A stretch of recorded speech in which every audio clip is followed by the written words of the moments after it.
Friends, I have here with me Dr. Udai Shankar Singh. He is PhD in chemistry, and besides that, he's extremely knowledgeable in almost all the subjects which I have seen. And I've rarely seen a person of his caliber, an erudite person like him. He has very scientific reasons for everything.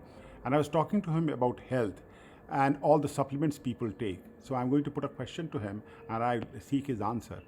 Uday, tell me whether all these supplements which we hear about, do they work? Yes and no.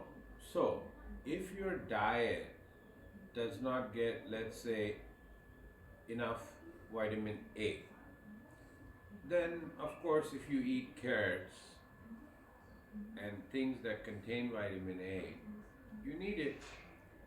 However,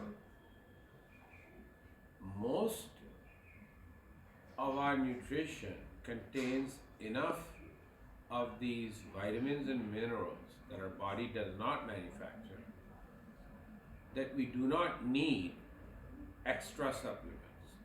Now, things like vitamin D that our body does not manufacture, we can get because they usually add it to milk. Even vitamin D can be manufactured, but we need sunlight for that and melanin in our body for manufacturing.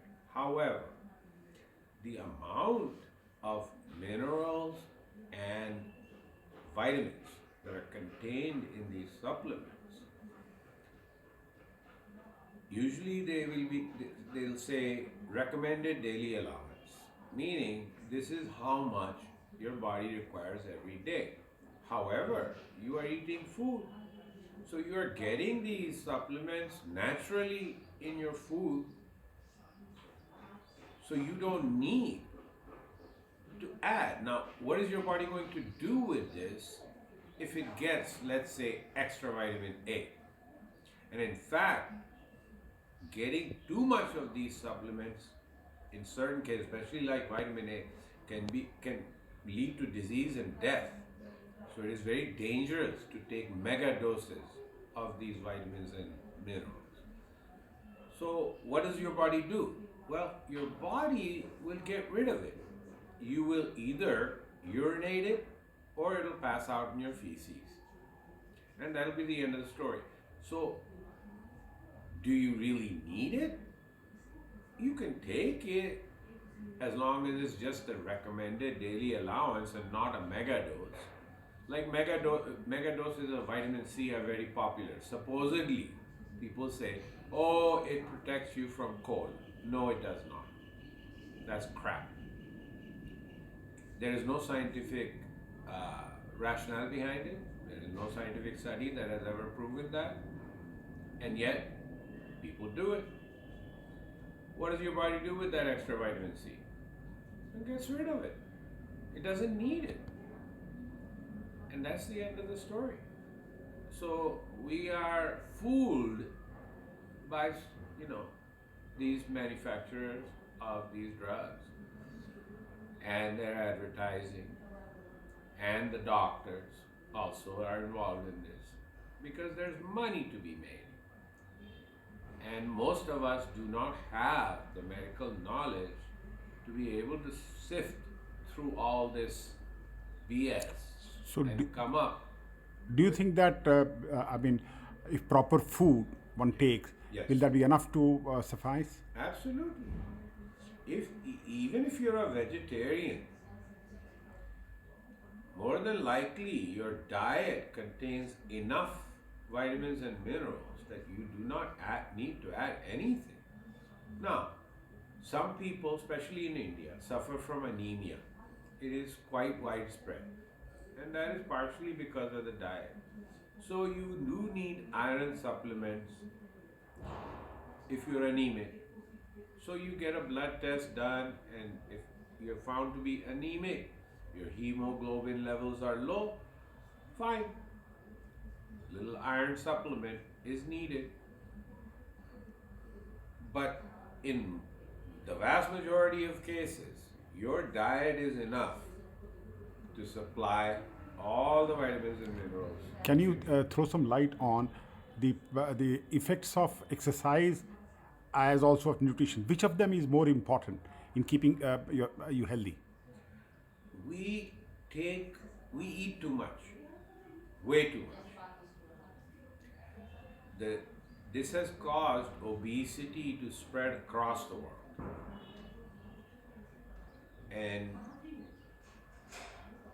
the brain's chemistry actually changes as you keep eating and eating. So even when your stomach is full, your brain will be saying, no, eat some more, even though your body doesn't need it, because you have developed this habit and you have changed the chemistry of your brain. And so we become obese. Walking, for example, which a lot of people in India consider to be exercise, a morning walk, evening walk.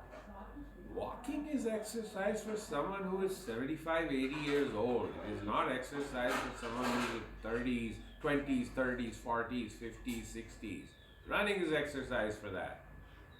And the amount of calories you burn when you walk is extremely minimal.